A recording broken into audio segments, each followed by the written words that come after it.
America ने अगर गलती से भी ईरान के सुप्रीम लीडर अली खामनेई को जान से मार दिया तो यकीन मानिए दुनिया परमाणु जंग में तबाह हो जाएगी, क्योंकि अब ईरान के साथ रूस और चीन चट्टान की तरह खड़े हो गए हैं। रूस और चीन के इसी एक्शन से इजराइल और अमेरिका बुरी तरह से बौखला गए हैं।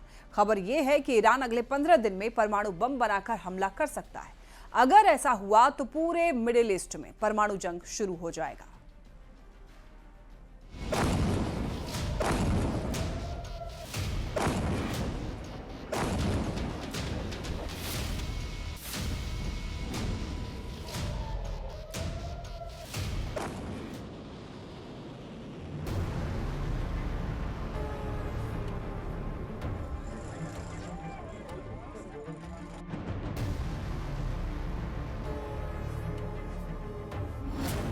डरपोक निकले ट्रंप, फंस गए नेतन्याहू।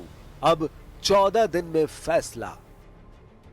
13 जून से अब तक ईरान इजराइल पर 400 से ज्यादा मिसाइलों से इजराइल के कम से कम 8 शहरों पर हमला कर चुका है। तेल अवीव, हाइफा, यरूशलेम में ईरानी मिसाइलों से भयंकर तबाही हुई है। लेकिन अब सवाल उठता है कि जब इजराइल को अमेरिका की सबसे सख्त जरूरत है, तो फिर राष्ट्रपति ट्रंप क्यों कह रहे हैं कि ईरान पर अगले 14 दिन यानी 2 हफ्ते तक अमेरिका हमला नहीं करेगा। ट्रंप के इस ताजे बयान और ईरान के भीषण हमले और इजराइल सेना का कमजोर पड़ता एयर डिफेंस सिस्टम इजराइल के वजूद पर भारी पड़ने लगा है। हम आपको दिखाने जा रहे हैं कि कैसे पिछले 56 घंटों में रूस के राष्ट्रपति पुतिन और चीन के राष्ट्रपति शी जिनपिंग ने पूरी दुनिया को संदेश दे दिया है कि अब ईरान बिल्कुल भी अकेला नहीं है। युद्ध में रूस और चीन ईरान की सीधी मदद करने लगे हैं, यानी जंग में अब हालात पूरी तरह से विध्वंसक हो चुके हैं। अब ऐसे हालात में अगर ईरान के सुप्रीम लीडर खामेनेई को इजराइल और अमेरिका मारते हैं, तो रूस और चीन भूखे शेरों की तरह इजराइल और अमेरिका के सैन्य अड्डों पर हमले कर सकते हैं। और अगर ऐसा होता है तो फिर दुनिया परमाणु विनाश जरूर देखेगी। लेकिन इस बीच इजराइल अमेरिका के धोखे से बौखला गया है। उसे जरा भी अंदाजा नहीं था कि जो अमेरिका अगले 24 घंटे में ईरान पर हमला करने जा रहा था, वो अमेरिका अचानक ईरान पर हमला करने के लिए 14 दिन का वक्त क्यों मांग रहा है। ईरान का असली युद्ध शुरू, रूस चीन ने पलटी बाजी। पहले आप ये जान लीजिए इस वक्त इजराइल और ईरान एक दूसरे पर किस तरह से हमले कर रहे हैं। इजराइल ने पिछले 24 घंटे में ईरान के अराक परमाणु केंद्र पर 60 जेट से हमले किए हैं। दावा किया गया है कि ईरान के अराक में मौजूद परमाणु फैसिलिटी को भारी नुकसान हुआ है। दावा किया जा रहा है कि ईरान के अराक परमाणु केंद्र में ही ईरान के परमाणु बम बनाए जा रहे थे। लेकिन रूस के राष्ट्रपति पुतिन ने मीडिया के सामने ऐलान किया है कि इजराइल ने ईरान के जितने भी परमाणु केंद्रों पर हमला किया है, उसके सभी भूमिगत परमाणु फैसिलिटी पूरी तरह से सुरक्षित है। यानी ईरान के नतांज अराक पर हुए इजरायली हमले रूस के मुताबिक नाकाम साबित हुए हैं। इधर ईरान ने इजराइल के परमाणु केंद्र नेगेव पर हमला करने का दावा किया है।